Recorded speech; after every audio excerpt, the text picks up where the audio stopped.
the holiest, the most virtuous, the most learned, the most pious Jewish girl in all the land. And she has a baby without being married. And so they declared that she had committed fornication, and therefore he is a bastard child.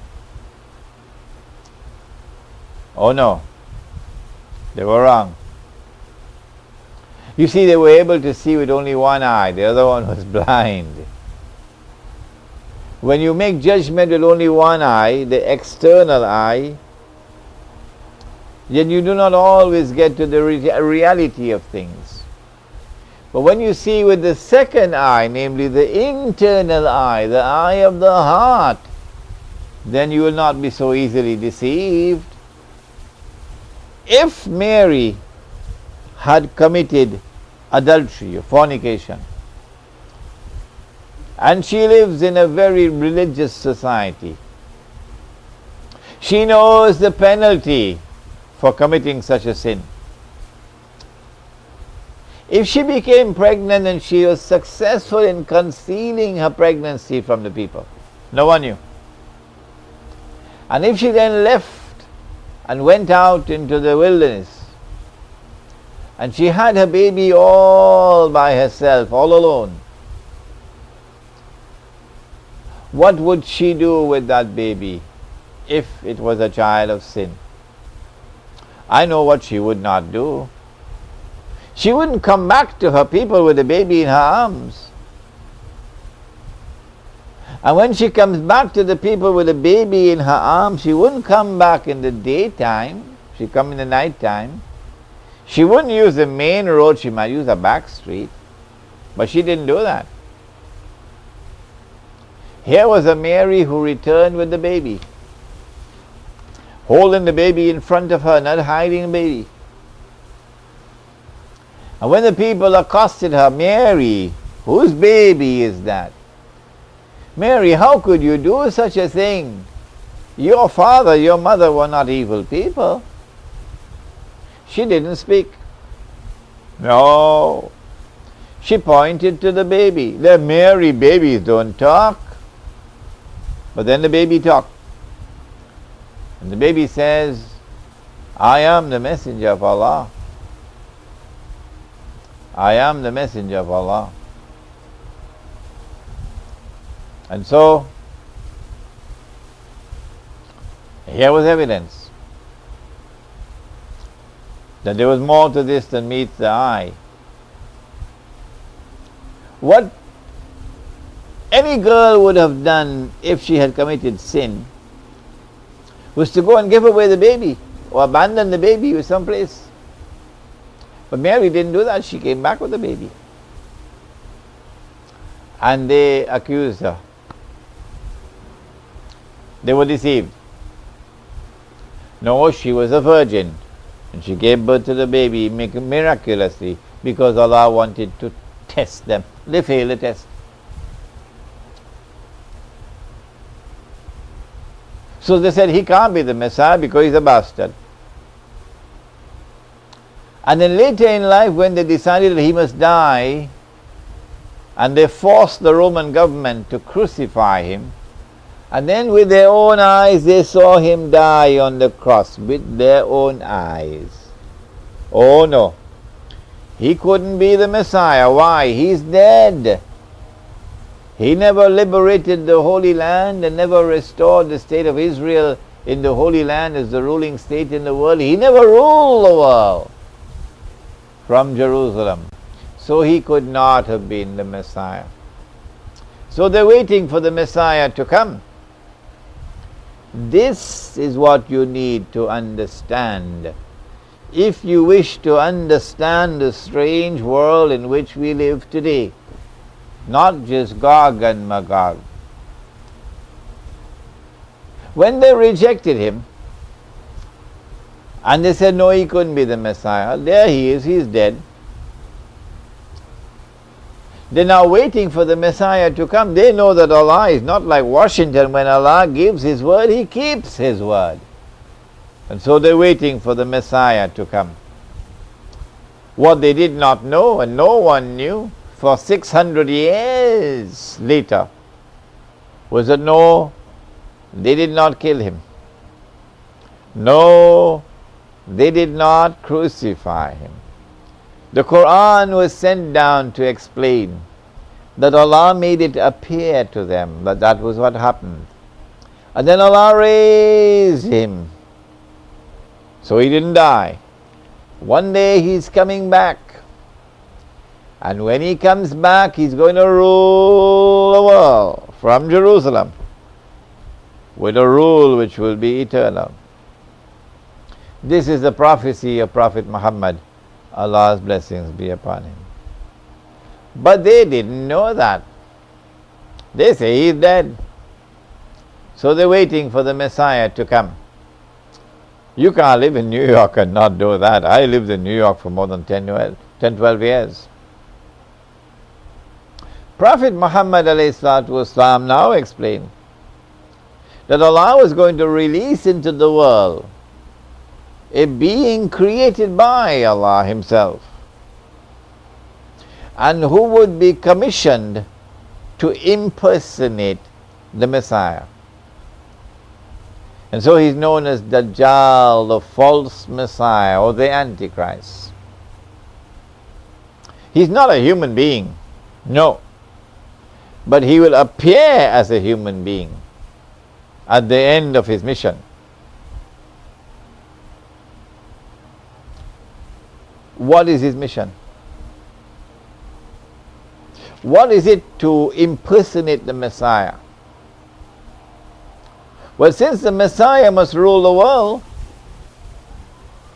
from Jerusalem, from the holy Israel, with a rule which would be eternal, it follows that Dajjal, the false Messiah, in order for him to successfully impersonate the true Messiah, must do the same. He must do the same. He must liberate the Holy Land, first of all, from non-Jewish rule. He's done that already. He must bring the Jews back to the Holy Land to reclaim it as their own. That will convince them. He's done that already. He has to restore a state of Israel in the Holy Land and get the Jews to believe that this is the holy Israel of David and of Solomon alayhim salam. It will not be, it will be an impostor. He's done that already. Finally, he has to cause that state of Israel to become the ruling state in the world, and that's just around the corner. I assume that Israel's big war of territorial expansion, which will allow Israel to seize all the oil of the Arab Gulf, and which will allow Israel to seize the Suez Canal, and then hold mankind to ransom for oil, and force mankind to bow to Israel for oil, which is why you don't want mankind to develop solar energy. I assume that that big war will take place before Mr. Bush leaves office in his second term. This is my opinion. When Israel wages that big war, then Israel will become the ruling state in the world. Dajjal has only one more thing to do after that. He's got to destroy the Masjid al-Aqsa, and rebuild the temple. He called it the Temple of Solomon. And then he'll proclaim himself and say, I am the Messiah.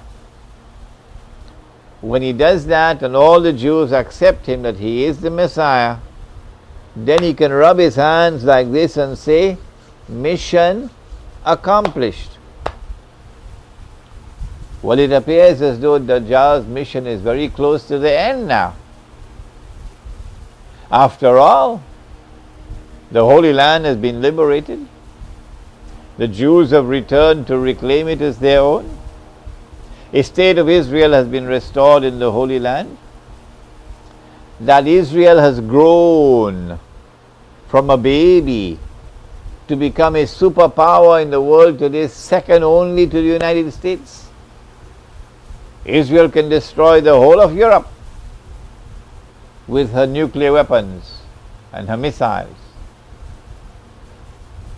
Israel has become a powerful state because of the support of the United States and of Britain. And so Dajjal is close to the completion of his mission.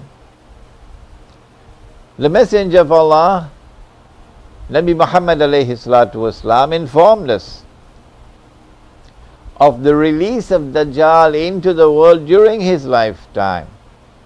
During his lifetime. There was an event where he suspected a Jewish boy to have been Dajjal. The boy's name was Ibn Sayyad. And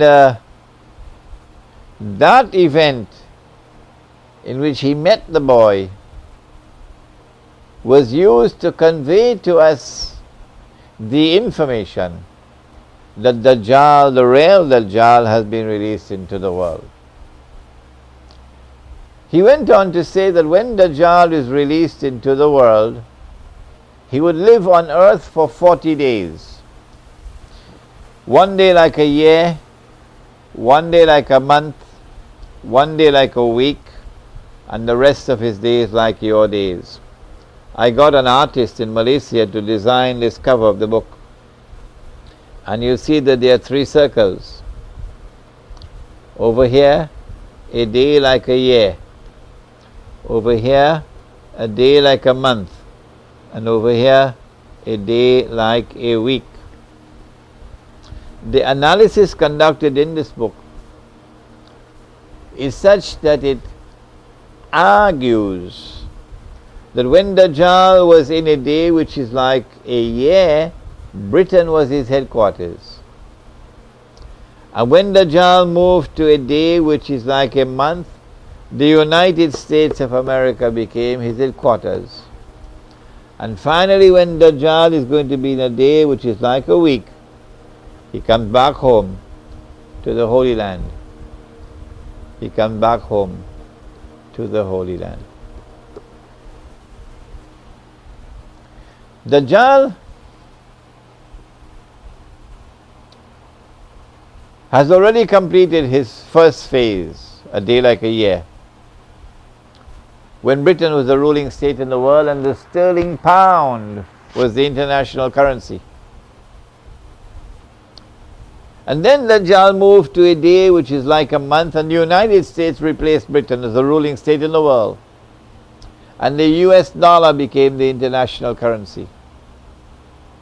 And now the United States is about to relinquish power, and Israel is about to replace the United States as the ruling state in the world. And what will be the new money?